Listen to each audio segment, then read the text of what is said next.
అందరికీ నమస్కారం. ఈ వారం రియాలిటీ షోలో జరిగిన రచ్చ గురించి అబ్బా మామూలుగా లేదు గదా. సరే, దాని గురించి ఇప్పుడు మనం లోతుగా మాట్లాడుకుందాం.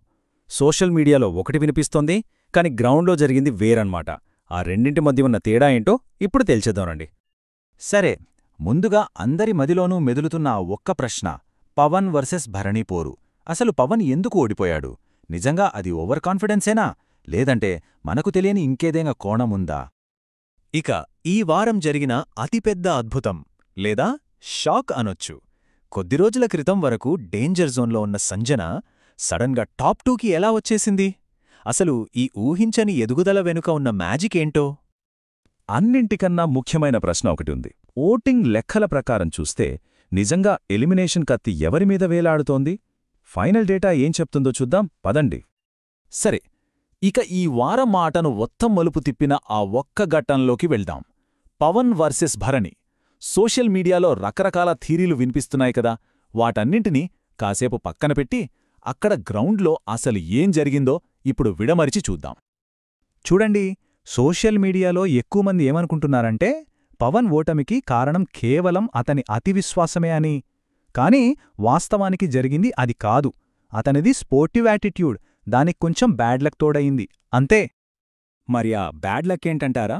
చూడండి, టాస్క్ రూల్స్ ప్రకారం అంతా కరెక్ట్గానే జరిగింది. భరణి వేసిన ప్లాన్ కూడా రూల్స్ లోపలే ఉంది.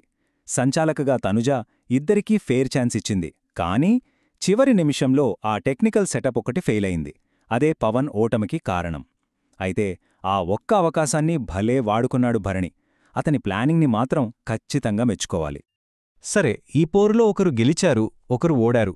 కానీ ఈ మొత్తం గందరగోళంలో ఇద్దరు మాత్రం ఈ వారం అసలైన విన్నర్స్గా నిలిచారు. వాళ్లే తనుజ, సంజన. వాళ్ళు దీన్ని ఎలా సద్వినియోగం చేసుకున్నారో చూద్దాం. నిజంగా చెప్పాలంటే ఈ వారానికి తనుజ ఒక హాట్ లాంటిది. ఒకవైపు చూస్తే భరణి డల్లైనప్పుడు అతనికిచ్చిన మోటివేషన్ మామూలుగా లేదు. మరోవైపు ఆ కష్టమైన వాటర్ టాస్క్లో తన 100కు 100% ఇచ్చేసింది. అంతేనా? సుమన్ శెట్టితో అయితే ఏకంగా గంటన్నర ఫైట్ చేసి తన పాయింట్ని ప్రూవ్ చేసుకుంది. ఆ ఫైటింగ్ స్పిరిటే ఆమెను టాప్లో కూర్చోబెట్టింది. ఇక సంజన విషయానికొస్తే ఇదొక రాకెట్ జర్నీ లాంటిది. నాగార్జునగారు అడిగిన ప్రశ్నలతో ఆమెపై ఒక సింపతి వేవ్ క్రియేట్ అయింది. కరెక్ట్గా అదే టైంలో ఇమ్మాన్యుయల్ స్ట్రాటజీ బిడిసికొట్టి అది కూడా సంజనకే ప్లస్ అయింది. తన జెన్యున్నెస్ ఆడియన్స్కు కనెక్ట్ అవడంతో ఇప్పుడు ఇమ్మాన్యుయల్ ఫ్యాన్స్ ఓట్లు కూడా ఆమెకే పడుతున్నాయట. చూసారా ఎలా మారిపోయిందో గేమ్? ఇప్పుడు కొన్ని స్ట్రాటజీలు, కొన్ని మిస్కాల్క్యులేషన్స్ గురించి మాట్లాడదాం. ఈ వారం ఆటలో గెలుపుకి ఓటమికి మధ్య ఎంత సన్నని గీతుందో ఇవి చూస్తే అర్థమవుతుంది. 2 వారాలు సైలెంట్గా ఉన్న భరణి ఈ వారం మాత్రం వైల్డ్ ఫైర్లా పేలాడు. స్ట్రాటజీ, పర్ఫార్మెన్స్, మైండ్ గేమ్స్ ఈ మూడింటినీ కలిపి ఒక ప్యాకేజ్లా వచ్చాడు. ఇప్పుడతని ఆపడం చాలా కష్టం. తన టాప్ 3 స్థానాన్నైతే గట్టిగా లాక్ చేసేసుకున్నాడు. అయ్యో, ఇది నిజంగా చాలా కాస్ట్లీ మిస్టేక్. గెలవడానికి చెయ్యాల్సిందల్లా ఒక్కటే, ఆ బ్లాక్ని వెంటనే పెట్టేయడం. కాని కళ్యాణ్ ఏం చేశాడు? ఓవర్ థింక్ చేసి, డిలే చేసి, చివరికి బజర్ మిస్ అయ్యాడు. 90% గెలిచే టాస్క్ని చేజేతిలో వదిలేసుకున్నాడు. చాలా బాధాకరం. ఇక్కడ పవన్ గురించి ఒక ముఖ్యమైన విషయం చెప్పాలి. ఈ వారం అతను సేఫ్. కానీ ఒకవేళ నెక్స్ట్ వీక్స్లో ఇమ్మాన్యుయల్ గాని కళ్యాణ్ గాని నామినేషన్స్లోకి వస్తే పవన్కి 100% ఎలిమినేషన్ రిస్క్ ఉంటుంది. ఇది చాలా చాలా కీలకమైన పాయింట్.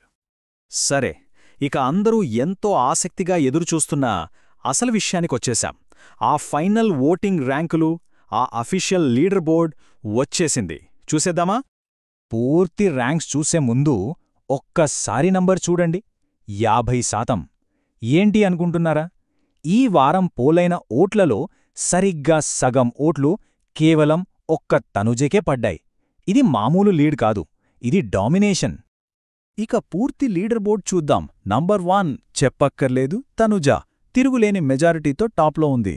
ఇక నంబర్ 2 దగ్గర అసలు సిసలైన షాక్, సంజన ఎవరూ ఊహించని భారీ జంప్తో సెకండ్ ప్లేస్కొచ్చేసింది. నంబర్ 3లో భరణి తన మైల్డ్ ఫైర్ గేమ్తో స్ట్రాంగ్గా ఉన్నాడు. 4వ స్థానంలో పవన్ స్ట్రాంగ్గానే ఉన్నా మనం నేర్తే చెప్పుకున్నట్టు వచ్చే వారం కొంచెం రిస్క్ ఉంటుంది. 5వ స్థానంలో సుమన్ శెట్టి. ఇక 6వ స్థానంలో డేంజర్ జోన్లో ఉన్నది రితు. ఈ ర్యాంకులు చూస్తుంటే ఒక విషయం స్పష్టంగా అర్థమవుతోంది. ఈ గేమ్లో ఎప్పుడేం జరుగుతుందో ఎవరూ చెప్పలేరు. ర్యాంకులు ఇంత అస్థిరంగా మారుతున్నప్పుడు వచ్చేవారం నిజంగా ఎవరు సేఫ్ అని చెప్పగలం?